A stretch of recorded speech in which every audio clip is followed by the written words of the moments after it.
Hi friends, welcome back to my channel. ఈరోజు మీకు ఈ సీరియల్లో ఏం జరిగిందో తెలుసుకోవాలి అనుకుంటున్నారా? అయితే వెంటనే మనం సీరియల్లోకి వెళ్ళిపోదాం. ఇక శ్వేత చెప్పింది నిజమా కాదా?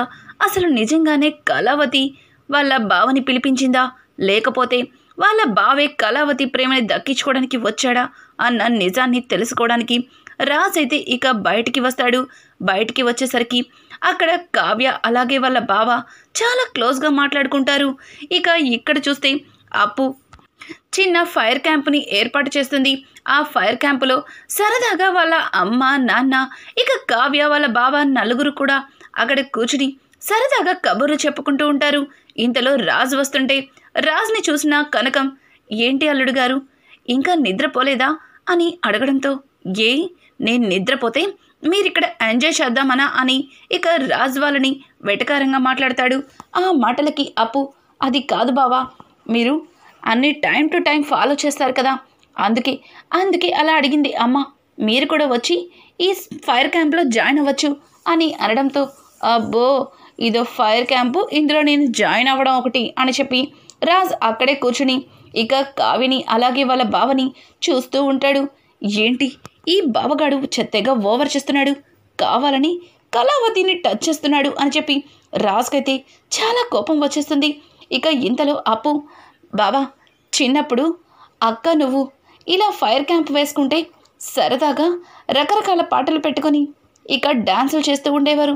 వినాయక చవితిలో నువ్వు ఇక అక్క స్కూల్లో ఎంత బాగా డాన్స్ చేస్తారో ఇప్పుడు ఇక్కడ వేయచ్చు కదా, మీ ఇద్దరు కలిసి డాన్స్ చేయడం చూసి చాలా రోజులైంది అని చెప్పి ఇక అప్పు వాళ్ళని అడగడంతో దానికి వెంటనే రాజ్, ఏంటి మీ అక్కకి డాన్స్ కూడా వచ్చా అని అడగడంతో, అదేంటి బావా అలా మాట్లాడుతున్నావు, అక్క చాలా బాగా డాన్స్ చేసిద్ది అని ఇక అప్పు చెప్తుంది. అబ్బో ఇలాంటి విన్యాసాలు కూడా ఉన్నాయా వీళ్ళ దగ్గర అని చెప్పి రాజ్ వాళ్ళని అలాగే చూస్తాడు. ఇక సాంగ్స్ పెట్టడం స్టార్ట్ చేయగానే కావ్య అలా వాళ్ళ బావ ఇద్దరు కలిసి ఒకరి చెయ్యి ఒకరు పట్టుకుని ఇక ఆ ఫైర్ క్యాంప్ దగ్గర డ్యాన్స్ చేస్తూ ఉంటారు. ఉన్నట్టుండి ఒక నిప్పురవ ఆ ముందుకి పడుతుంది. ఇక కావ్య డాన్స్ చేస్తూ చేస్తూ ఆ నిప్పురవ దాకా వచ్చేస్తుంది. ఇక ఆ నిప్పు మీద కాలు వేస్తే కావ్య కాలు కాలిపోతుంది. సడన్గా అది రాజ్ అయితే చూస్తాడు. రాజ్ దాన్ని చూసి, కళావతి కాలు కాలుతుంది అని చెప్పి చెబుతున్నా సరే వినిపించుకోకుండా ఇంకా ముందుకి వస్తూ ఉంటుంది. ఆ సౌండ్కైతే కావ్యకి ఏమీ వినిపించదు. ఇక వెంటనే రాజ్ ఆ నిప్పుని పక్కకి గెంటేసరికి కరెక్ట్గా ఆ నిప్పు మీద ఇక కావ్య బావ కాలైతే వేసేస్తాడు. అతనికి చాలా బాగా కాలు కాలుతుంది. అలాగే రాజ్కి కూడా లైట్గా చెయ్యి కాలుతుంది. ఇంకా అందరూ కూడా కావ్య వాళ్ళ బావ దగ్గరికి వెళ్ళి, అల్లుడు గారు కాలు కాలిందా అని చెప్పి అడుగుతూ ఉంటే కావ్య మాత్రం అస్సలు ఏమీ పట్టించుకోకుండా రాజ్ చేతిని మాత్రమే చూస్తుంది. అలాగే కనకం కూడా అల్లుడు గారు అని చెప్పి రాజ్ దగ్గరికి వస్తుంటే, నాకు కొంచెమే కాలింది, అతనికి బాగా కాలినట్టుంది, ఒక్కసారి అతనికి చూడండి అని చెప్పి ఇక రాజ్ అయితే కనకంకి అందరికీ చెప్తే అందరూ కూడా కావ్య వల్ల బావ కాలు చూస్తూ ఉంటారు. కానీ కావ్య మాత్రం తెగ టెన్షన్ పడుతూ, ఏవండి చెయ్యి చూపించండి ఎంతలాగా కాలిపోయిందో, అయినా ఏంటండి మీరు చూసుకోవద్దు, కాలితే కాలింది, ఇట్లా చేతులతో నిప్పు రవ్వల్ని పక్కకి వేస్తారా, చూడండి ఎంత బాగా కాలిందో అని చెప్పి ఇక కావ్య అయితే రాజ్ చెయ్యి పట్టుకుని తెగ కంగారు పడిపోతూ ఉంటుంది. అది చూసిన రాజ్ అలాగే కావ్య వైపు చూస్తూ ఉండిపోతాడు. ఇక కావ్య తన కంగారుని తన బాధని రాజ్ మీద చూపిస్తుంటే, రాజ్ నాకేం కాలేదు కళావతి, నాకు కొంచెమే కాలింది, అతనికి బాగా కాలింది, అతన్ని చూడు అని అంటుంటే, లేదండి బావని చూసుకోవడానికి అమ్మ నాన్న చెల్లి వీళ్ళందరూ ఉన్నారు, చూడండి ఎంతలా కాలిపోయిందో, ఆగండి ఇప్పుడే వెళ్ళి వెన్నపూస తీసుకొస్తాను అని చెప్పి ఇక కావ్య పరుగున లోపలికి వెళ్తుంది. ఫ్రిడ్జ్లో ఉన్న వెన్నపూసని తీసుకుని వస్తుంటుంది. ఇక్కడ చూస్తే కావ్య తనని పట్టించుకోకుండా రాజ్ని పట్టించుకొని రాజ్ చేతిని చూడడం గమనించి, కావ్యకి వాళ్ళ ఆయనంటే ఎంత ప్రేమో, కానీ ఎందుకు రాజ్ కావ్యని అంత బాధ పెడుతున్నాడు, ఇద్దరికి ఒకరి మీద ఒకరికి చాలా ప్రేమ ఉంది, కానీ ఆ ప్రేమని ఎవరు కూడా బయటికి చెప్పట్లేదు అని చెప్పి కావ్య బావ తన మనసులో అనుకుంటూ ఇక వాళ్ళనే చూస్తాడు. కావ్య అయితే వెన్నపూసని తీసుకొచ్చి రాజ్ చేతికి రాస్తూ ఉంటుంది. రాజ్ అయితే కళావతి, నాకు తగిలింది చిన్న గాయమే, అతనికి బాగా కాలింది, ఇది అతనికి కూడా రాయండి అని చెప్పడంతో ఇక కావ్య అయితే ఆ వెన్నపూసని రాజ్ చేతికి రాసి మిగతాది కావ్య వాళ్ళ బావకి రాయమని అప్పు చేతికి ఇస్తుంది. ఇక కావ్య అయితే ఆ చేతిని చూస్తూ, ఇదంతా నా వల్లే, నేను కూడా నోరు మూసుకుని సైలెంట్గా కూర్చుంటే ఇదేమీ జరిగేది కాదు, నా మూలన మీకు చెయ్యి కాలిపోయింది అని చెప్పి కావ్య అయితే రాజ్ చెయ్యి పట్టుకుని చాలా బాధపడుతుంది. కళావతి, ఇదేం కావాలని చేయలేదు కదా, ఎందుకు అంతలా బాధపడుతున్నావు అని చెప్పి రాజ్ కావ్యని ఓదార్చుతాడే కానీ కావ్య రాజ్కి మొదటిసారిగా కొత్తగా కనిపిస్తుంది. ఇక కావ్య రాజ్ వైపు బాధగా కళ్ళల్లో కళ్ళు పెట్టి చూస్తూ ఉంటుంది. రాజ్ మాత్రం కావ్యని చూస్తూ ఉండిపోతాడు. ఇది గమనించిన కావ్య బావ ఎందుకో కాస్త జలస్ ఫీల్ అవుతాడు. ఇక కనకం, కృష్ణమూర్తి వాళ్ళని అలా వదిలేసి లోపలికైతే వెళ్ళిపోతారు. ఇక కావ్య బావ కూడా లోపలికి వెళ్తుంటాడే కానీ కావ్యని అలాగే వాళ్ళ బావని ఒక రకంగా చూస్తుంటాడు. ఇక కావ్య అయితే, పదండి నిద్రపోదురా, మీరు నిద్ర అస్సలు ఆపుకోలేరు, నా కోసం ఈరోజు ఇంత లేటుగా మెలకుగా ఉన్నారు, అనవసరంగా చెయ్యి కాలిపోయింది, ఇదంతా నా వల్లే అని చెప్పి కావ్య అయితే చాలా బాధపడుతూ రాజ్ని దగ్గరుండి తన గదిలోకి తీసుకెళ్తుంది. ఇదంతా చూస్తున్న రాజ్కి శ్వేత చెప్పిన మాటలు గుర్తొస్తాయి. శ్వేత, కళావతి నీ నుంచి దూరం అవ్వకూడదు అనుకుంటే నువ్వు వెళ్ళి వాళ్ళ బావ ఎందుకు వచ్చాడో అన్న నిజం తెలుసుకో అన్న చెప్పిన మాట గుర్తొస్తుంది. కానీ కావ్య చూపించే ప్రేమకి రాజ్ కావ్య కళ్ళల్లో కళ్ళు పెట్టి చూస్తూ ఉండిపోతాడు. ఒక మైకంలోనే ఉంటాడు. ఇంకా ఇక్కడ చూస్తే దాంచలక్ష్మి అయితే గదిలో చాలా విసుగ్గా ఉంటుంది. ఇంతలో కళ్యాణ్ అక్కడికి వచ్చి, అమ్మా భోజనం పెడతావా అని అడగడంతో, ఏంట్రా కొత్తగా నన్ను భోజనం పెట్టమంటున్నావు, నీ భార్య ఉంది కదా, వెళ్ళి తనని పెట్టమను అని అనడంతో, అమ్మా నేనెప్పుడు కూడా అనామిక పెట్టిన భోజనాన్ని తినలేదు, ముందు నువ్వు పెట్టేదానివి, వదినొచ్చిన తర్వాత వదిన పెట్టేది, ఇప్పుడు వదిన లేదు కదా, అందుకే నిన్ను అడుగుతున్నాను, భోజనం పెడతావా లేకపోతే నిద్ర పొమ్మంటావా అని అడగడంతో దానికి ధాన్యలక్ష్మి అయితే, చూడు కళ్యాణ్, ఇప్పుడు నీకు పెళ్ళయింది, నీ భార్య వచ్చింది, నీకేం కావాలన్నా తనే చూసుకుంటుంది, వెళ్ళి అనామికకి సారీ చెప్పి భోజనం పెట్టమని చెప్పు అని అడగడంతో, సారీ ఎందుకు చెప్పాలమ్మా అని కళ్యాణ్ అడగడంతో, మరి నువ్వు తన మనసుని బాధ పెట్టావు కదా, తనకి ఇష్టమైన పని కాకుండా నీకు ఇష్టమైన పనిని చేస్తున్నావు కదా అని అనడంతో, అమ్మా ఉదయం జరిగిన గొడవకి ఇప్పటికే నాకు పిచ్చెక్కుతుంది, మళ్ళీ దాన్ని గుర్తు చేసి నన్ను ఇంకా బాధ పెట్టద్దు, నాకు ఎవరు భోజనం పెట్టక్కర్లేదు అని చెప్పి కళ్యాణ్ బయటికి వస్తుంటే అదే టైంలో అక్కడికి అపర్ణ అలాగే ఇంద్రదేవి వస్తారు.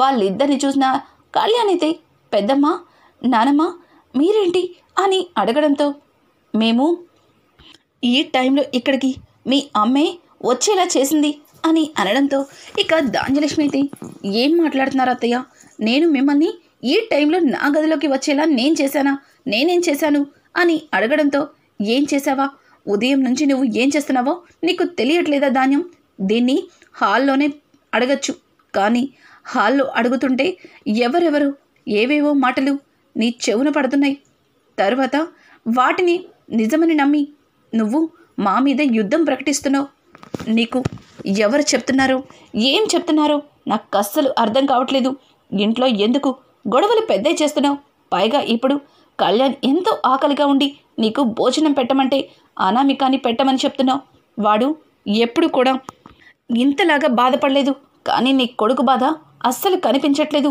నిన్న కాక మొన్నొచ్చిన కోడల్ని నమ్ముతున్నావు, కొడుకుని బాధ పెడుతున్నావు, ఇంట్లో అందరినీ కూడా నీ నోటి దురుస్తో బాధ పెడుతున్నావు అని అంటుంటే, అసలు నేనెవ్వరిని బాధ పెట్టలేదు, అందరూ కలిసి నన్ను నా కోడల్ని చులకన చేసి చూస్తున్నారు, మా మనసుల్ని చాలా బాధ పెడుతున్నారు అని చెప్పి ధాన్యలక్ష్మి అంటుంటే, ధాన్యలక్ష్మి కోడలి వైపోయావు, అదే నా కొడుకు స్థానంలో ఉంటే 2 చెంపలు వాయి కొట్టేదాన్ని, అసలు ఏం మాట్లాడుతున్నావో నీకేమన్నా అర్థమవుతుందా, ఒకప్పుడు నువ్వు అపర్ణ ఎలా ఉండేవాళ్ళు, సుభాష్ ప్రకాష్ ఎలా ఉండేవారు, కానీ ఇప్పుడెందుకు 2 చీలికలుగా ఏర్పడుతున్నాయి, ఇదంతా కూడా ఎవరు చేస్తున్న కుట్ర చెప్పు నీతో ఎవరు ఈ పనులన్నీ చేయిస్తున్నారు అని చెప్పడంతో, ఏంటా అత్తయ్య అలా మాట్లాడుతున్నారు?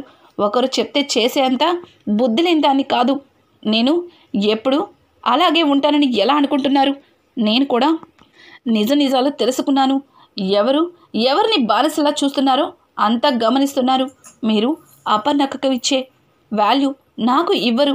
ఇప్పుడు కూడా అపర్ణక్క చెప్పిన మాటలకి వచ్చి నన్ను నిలదీస్తున్నారు అని చెప్పి ఇక ధాన్యలక్ష్మి అయితే ఇంద్రాదేవితో మాట్లాడుతుంటే, ధాన్యలక్ష్మి, అపర్ణ నీ మీద చాడీలు చెప్పలేదు.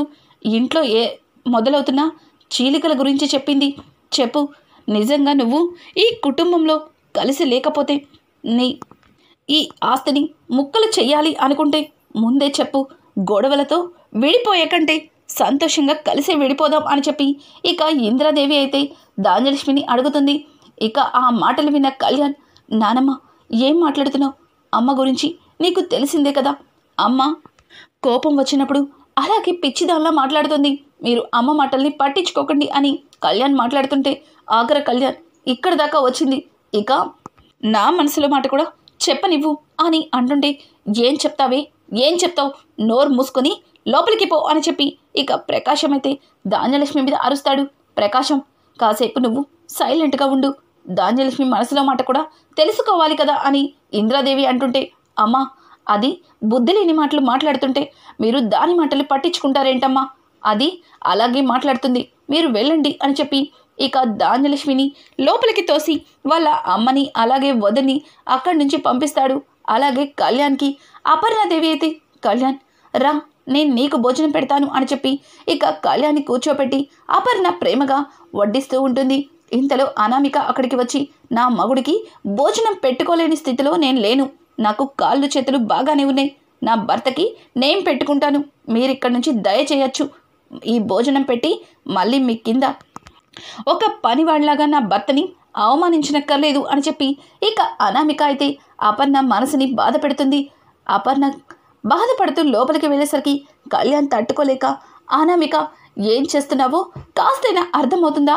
నీకన్నా పెద్దవాళ్ళు, పెద్దమ్మ ఈ ఇంటి పెద్ద అని అంటుంటే, ఇంటి పెద్దే కాదు ఈ కుటుంబానికి యువరాణిలాగా, అలాగే అక్కడ ఆవిడ కొడుకేమో ఆఫీస్లో మహారాజులాగా రాజ్యం వేలుతున్నాడు. ఇక వాళ్ళ నాన్నగారు అన్ని దగ్గరుండి ఒక సైనాధిపతిలా చూసుకుంటున్నాడు. కానీ నువ్వు మీ నాన్న ఇద్దరు కూడా వాళ్ళ కింద బానిసల్లాగా పనిచేస్తున్నారు. ఇక ఇంట్లో ఈవిడ వీళ్ళ కోడలు ఇంట్లో రాజ్యం వెళుతుంటే అత్తయ్య గారు నేను ఈ ఇంటి పని వాళ్ళలాగా చాకరీ చేస్తున్నాం. కానీ నువ్వు ఇవేమీ పట్టనట్టుగా అదిగో ఆ పిచ్చి కవితలు తీసుకొని రోడ్డున పడ్డావు. ఎంత చెప్తున్నా నీకు అర్థం కావట్లేదు అని చెప్పి అనామిక అయితే నోటికి వచ్చినట్టు కళ్యాణ్ని మాట్లాడుతుంది. ఇక కళ్యాణ్ చాలా కోపంగా అనామిక చెంప పగలకొట్టి, ఛీ, అసలు నీ మాట వింటుంటేనే నాకు అసహ్యం పుడుతుంది. నువ్వు నిజంగా నన్ను చూసే ప్రేమించావా? ఒకప్పుడు నేను రాసిన కవితల కోసం ఎదురు చూస్తున్నాను అనేదానివి. కానీ అవే కవితలు ఇప్పుడు నీకు పిచ్చి గీతల్లా కనిపిస్తున్నాయి. ఒకప్పుడు ఎప్పుడెప్పుడు కవితలు నాకు ఇస్తావా అన్నట్టుగా మాట్లాడేదానివి. కానీ ఇప్పుడు ఆ కవితలు నీకు ఒక చిత్తు కాగితాల్లా కనిపిస్తున్నాయి. నీ మాటలు వింటుంటే నాకు చాలా అసహ్యంగా ఉంది. నీ మొహం చూస్తుంటేనే నాకు ఒళ్ళంతా తేళ్ళు జర్రులు పాకుతున్నట్టుగా అని అంటుంటే, ఓ అయితే నీకు అప్పు మాటలు తేనె పోసినట్టుగా అనిపిస్తుంది అనమాట.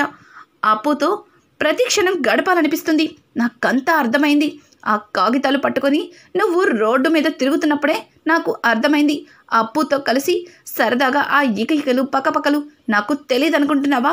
అంతా తెలుసు.